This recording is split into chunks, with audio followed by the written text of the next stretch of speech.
Saya kemarin itu berbicara masalah kutub 12. Ya, ingat Ulangan 26. 12 kutub, Ulangan 26. Penjabarannya di Ulangan 28. 28 kutub juga. Luar biasa. Jadi gampang diingat. Ulangan 28 ada 28 kutub di situ. Ulangan 26 ada inti kutub 12. Itu yang kita sebut kemarin itu. Coba kita ingat yuk.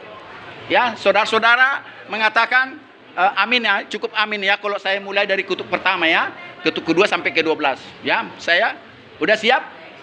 Terkutuklah orang yang membentuk patung yang untuk disembah. Terkutuklah orang yang merendahkan orang tuanya. Terkutuklah orang yang menggeser batas tanah. Terkutuklah orang yang celakakan orang buta. Terkutuklah orang yang memperkosa hak orang asing, yatim piatu dan janda. Terkutuklah orang yang tidur dengan istri bapaknya. Terkutuklah orang yang tidur dengan binatang. Terkutuklah orang yang tidur dengan saudara perempuannya. Terkutuklah orang yang tidur dengan mertuanya perempuan. Terkutuklah orang yang membunuh manusia dengan tersembunyi. Terkutuklah orang yang menerima suap untuk membunuh manusia.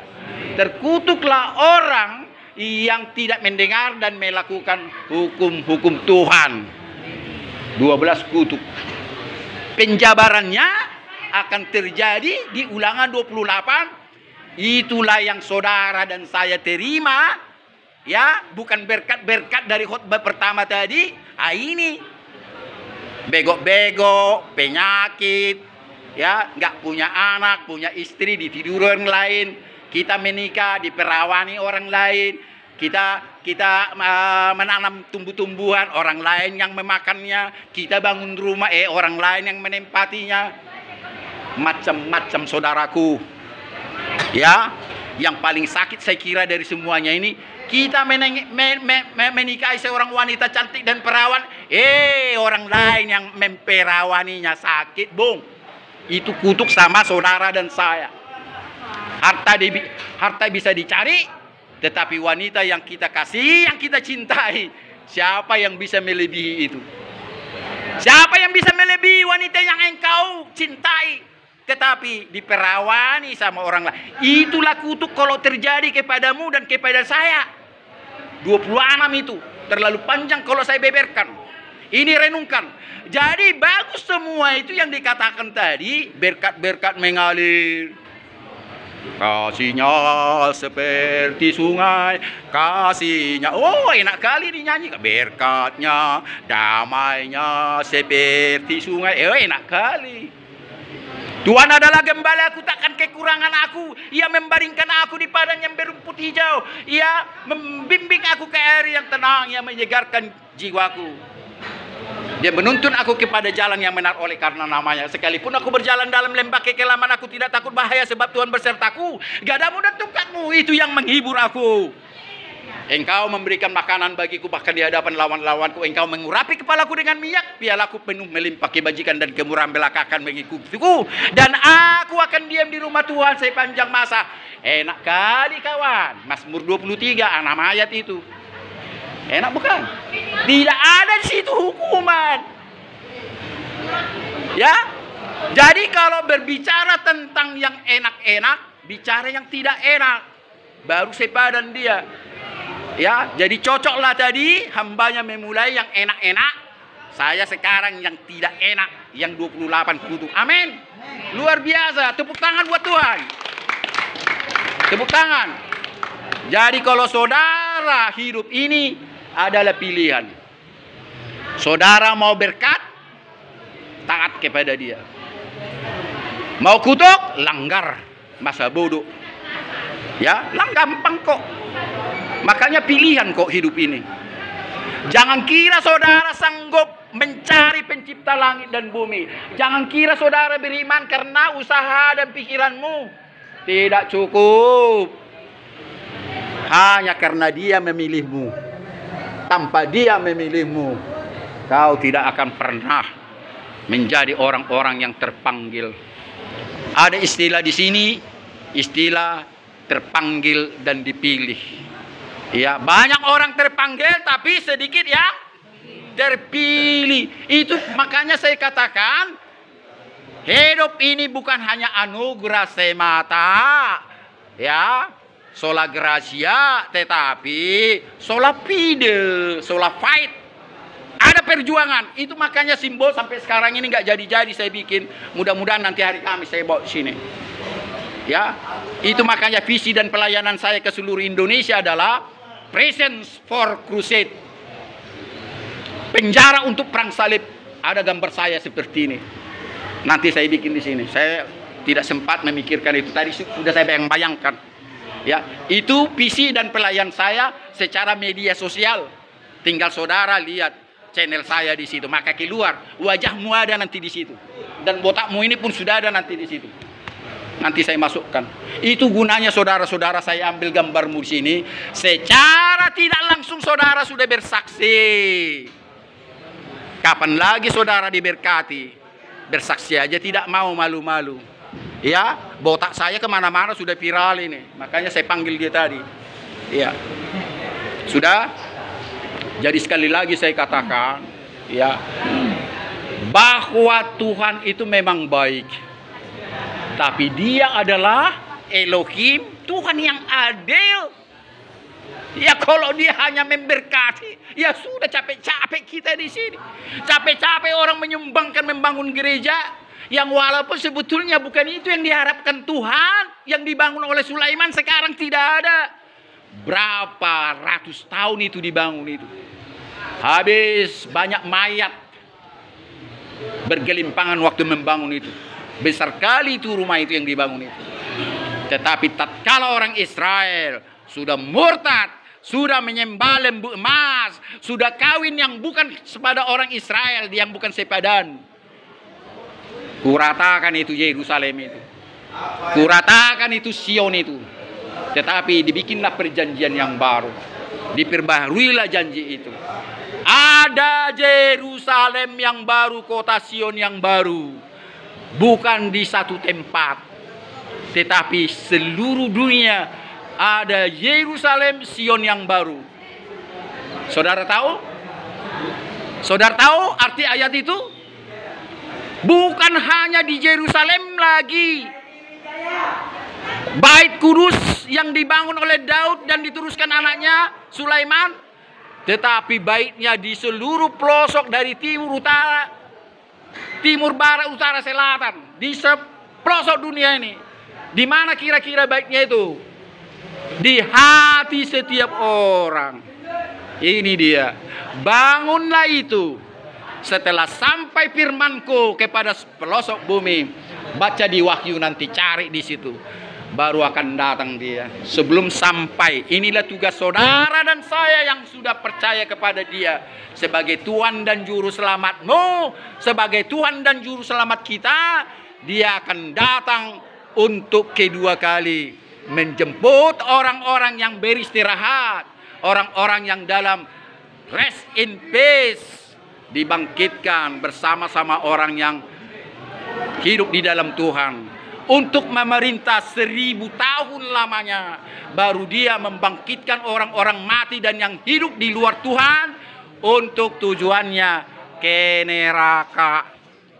Aku rindu walaupun nanti saya mati dulu ataupun saya hidup, saya dengar sangkakala untuk menyongsong Dia untuk memerintah 1000 tahun. Dan saya tidak mau mendengar sangkakala yang kedua. Karena sangkakala yang kedua khusus kepada orang-orang yang mati di luar Tuhan. Ataupun manusia waktu itu hidup, tetapi bukan di dalam Tuhan. Inilah semua kepada orang-orang penghuni neraka. Ya, pernah saya katakan penghukuman itu nanti di neraka. Jangan pernah takut di kuburan. Ya, jangan pernah takut. Itu hanya beristirahat. Saya tidak salah pernah saya katakan, makanya di Son Maradian. Di sini beristirahat, tunggu nanti dipanggil.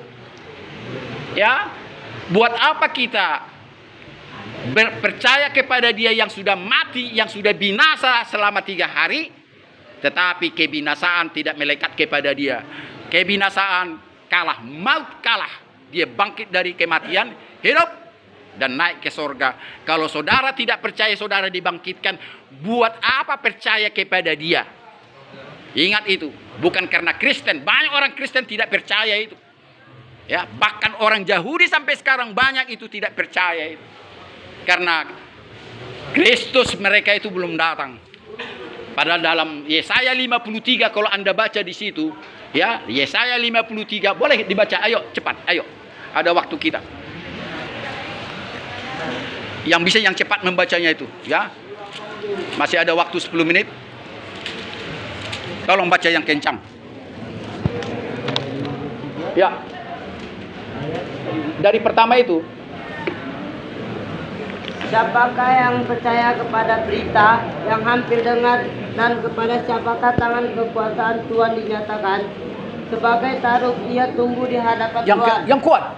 Dan sebagai tunas dari tanah kering, ia tidak tampan, dan semaraknya pun tidak ada sehingga kita memandang dia, dan rupa pun tidak sehingga kita menginginkannya. Dihina dan dihindari orang, seseorang yang penuh kesengsaraan dan yang biasa menderita kesakitan, ia sangat dihina, sehingga orang menutup mukanya terhadap dia. Dan bagi kita pun dia tidak masuk hitungan.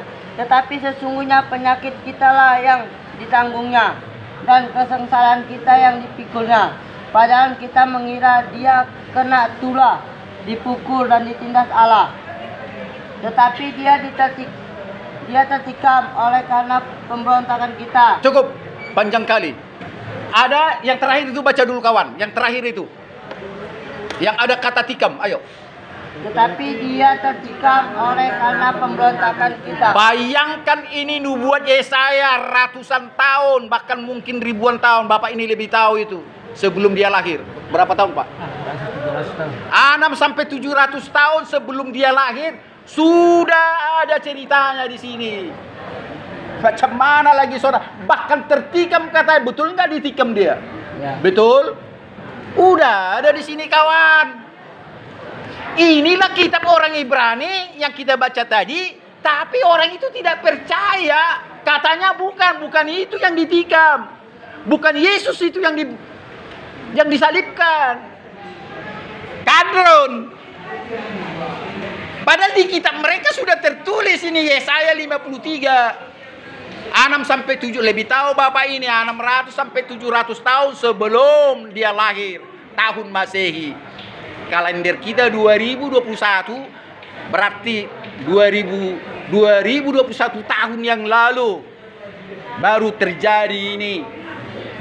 Susah kali kita mau percaya, apalagi Kadron mengatakan ini Bible-mu itu sudah dirubah kawan, katanya. Mana buktinya? Mana ada buktinya? Dari dulu begini kok sampai sekarang. Bahkan kata tikam sudah dikatakan di situ. Jadi dari Israel lah, firman Tuhan dari Israel lah pengajaran yang benar. Kita sudah baca.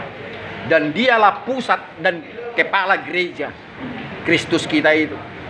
Jadi saya tidak katakan sekali lagi, bukan tidak penting, bukan tidak perlu membangun gereja, tetapi jangan kira rumah Tuhan hanya di situ. Karena apa? Orang hanya sekali seminggu paling di situ. Dan di Amerika sana udah kosong gereja, bahkan gereja pun udah banyak terjual. Jadi real estate, bagi rumah mewah karena tidak ada yang datang. Jadi rumah Tuhan itu bukanlah di gereja, walaupun dia mau datang ke situ karena ada orang beribadah. Rumah Tuhan itu adalah di hatimu kawan. Di hatimu, di hatiku. Makanya rumah Tuhan sekarang ini di seluruh dunia ada. Dan ada bangsa, ada komunitas yang belum sampai. Itulah tugasmu dan tugas saya. Makanya ada istilah misionaris, ada istilah evangelis, yang bukan hanya berbicara di altar-altar atau gereja. Itu penyembalaan itu. Kalau saya naik di altar, damai sejahtera. Gaya saya pun berbeda, ya. Gaya saya pun yang lembut-lembut, Dan mereka tidak suka dengar kutuk. Yang paling suka adalah khotbah yang Bapak ini tadi, enak kali itu kedengaran. Dan jarang itu Dihotbahkan kutuk tadi. Apalagi 28. Ke sana itu. Itu simbolis itu katanya. Enggak, kami ini kan orang-orang kudus. Ya kau yang bilang kau kudus. Kalau kau yang bilang kau kudus, sama dengan engkau membentuk Tuhanmu sendiri. Sudah? Kalau kau menyatakan kau orang kudus, berarti kau membentuk Tuhanmu sendiri. Karena saya tidak membentuk Tuhan saya. Saya katakan sampai sekarang ini saya orang berdosa, sekalipun banyak dosa saya sudah terampuni. Saya tidak tahu sampai mati saya tidak boleh saya katakan dosa saya terus terampuni. Bisa saja besok atau lusa saya jatuh ke dalam dosa. Dan ada banyak pertanyaan. Orang yang sudah terima dia sebagai Tuhan dan Juru Selamatnya, apakah masih bisa bikin dosa? Bisa, jelas. Bahkan semakin banyak godaan dan cobaan itu datang. Jangan dikira kalau sudah bertobat, terima dia sebagai Tuhan dan Juru Selamatmu, makanya engkau dikasih emas dan perak, rumahmu ditambah, mobilmu ditambah, istrimu mungkin juga engkau minta tambah. Tidak. Tidak, kawan. Malah yang niatmu 3 istri atau 4 atau 10. Kalau Raja Sulaiman 1000 istri dan gundiknya, akan dirubah mindsetmu. Akan dirubah. Saya pernah mengatakan masalah istri ya. Di sini memang tidak pernah dikatakan dilarang beristri lebih dari 1. Tidak ada ya. Dulu ada yang menyalahkan khutbah saya. Katanya saya benarkan beristri lebih 1. Saya tidak sampai ke situ. Jangan diperpanjanglah. Saya sudah tutup. Khutbah saya dibikin komanya. Seolah-olah saya mengajarkan kalian beristri lebih dari 1. Tidak. Di sini tidak pernah dilarang beristri lebih dari 1. Itu yang saya katakan. Saya tidak menemukan itu sampai sekarang. Rasul Paulus mengatakan apa masalah istri? Orang-orang yang melayani dia hendaklah beristri 1. Ada baca situ. Baca di Timotius ada di situ. Terlalu panjang nanti. Ada syarat-syarat dia akan syarat-syarat pekerja. Hendaklah. Jadi katakan begitu. Jadi kalau kita istri itu minta sama Tuhan lah. Saya nggak urusan saya itu. Kalau Anda mau punya istri lebih dari 1. Terus dibawa-bawanya begini. Apa yang sudah dipersatukan Tuhan tidak bisa diceraikan oleh manusia. Betul. Saya katakan betul kali pun. Betul. Tetapi kalau istri dari 2, ya kan gak diceraikan yang pertama. Apa diceraikan? Enggak kan? Jangan pakai mindsetnya. Saya tidak katakan bahwa mari kita menikah lebih dari 1. Tidak. Sekali lagi saya katakan tidak ada dilarang di sini Anda mempunyai istri 1. Tetapi Paulus yang sampai mati dia tidak punya istri, apa dikatakan kepada orang-orang pada saat itu? Lebih bagus engkau menikah daripada engkau terganggu pikiranmu. Lebih bagus laki-laki menikah, wanita menikah daripada menjadi bumerang. Memang saya tidak menikah. Ya. Memang saya tidak menikah katanya. Tetapi hendaklah lebih bagus daripada dipaksakan. Ya, sekali lagi khusus nanti ke situ ada waktu kita. Saya singgung masalah itu karena itulah saya hubungkan masalah kutukan itu kepada ini. Ya, jangan saudara memperkosa orang asing. Itu kutuk yang kedua ya. Yang pertama atau kedua? Kedua ya. Siapa yang memperkosa orang asing ya, dan termasuk para janda dan yatim. Orang asing ini orang lemah. Jika saudara-saudara merasa orang lemah, saya perkosa hakmu, ya, saya tidak memberikan pengajaran yang benar, saya terkutuk. Sekali lagi saya katakan, mungkin saudara adalah orang asing yang disebut kutuk yang kedua. Hakmu tidak saya sampaikan, artinya khutbah saya batasi, saya tidak kasih tahu rahasia di sini, saya akan terkutuk. Makanya saya buka-bukaan juga di sini. Dan sekali lagi saya katakan masalah kekudusan itu bukan dari perkataan, ya, tapi perbuatan. Walaupun memang kasih itu salah satu unsurnya adalah dia tidak melakukan yang tidak sopan. Betul? Ada item daripada kasih. Dia tidak melakukan yang tidak sopan. Jadi kalau saya khutbah, saya tahu ada kalimat-kalimat yang glamor, yang berbau porno. Bagi Tuhan, saya tahu itu bukan porno dan jijik sama dia. Termasuk saya ngomong pernah itu, ya itu beol dan sebagainya. Ya Tuhan saya tidak pernah beol. Karena dia tidak makan dan minum. Tapi waktu dia sebagai manusia, pasti dia beol. karena dia makan dan minum juga. Amin. Amin. Jadi itu jangan disalah artikan kalau khotbah saya terlalu terang-terangan ya. Karena kekudusan, kekotoran di mata Tuhan berbeda dengan kekotoran dan kekudusan di mata manusia. Termasuk kasih. Ya, saya tambahkan sedikit lagi. Kasih Tuhan tidak sama dengan kasih manusia. Karena apa? Sekarang ini adalah zaman di mana pembasmian, ya, dunia ini akan dikosongkan seperempat. Sudah pernah saya singgung itu. Saya tetap singgung. Nanti baca di Wahyu 6. Ada 6 kitab yang sudah dibuka. Sekarang ini dalam pembasmian yang fasik, yang saleh,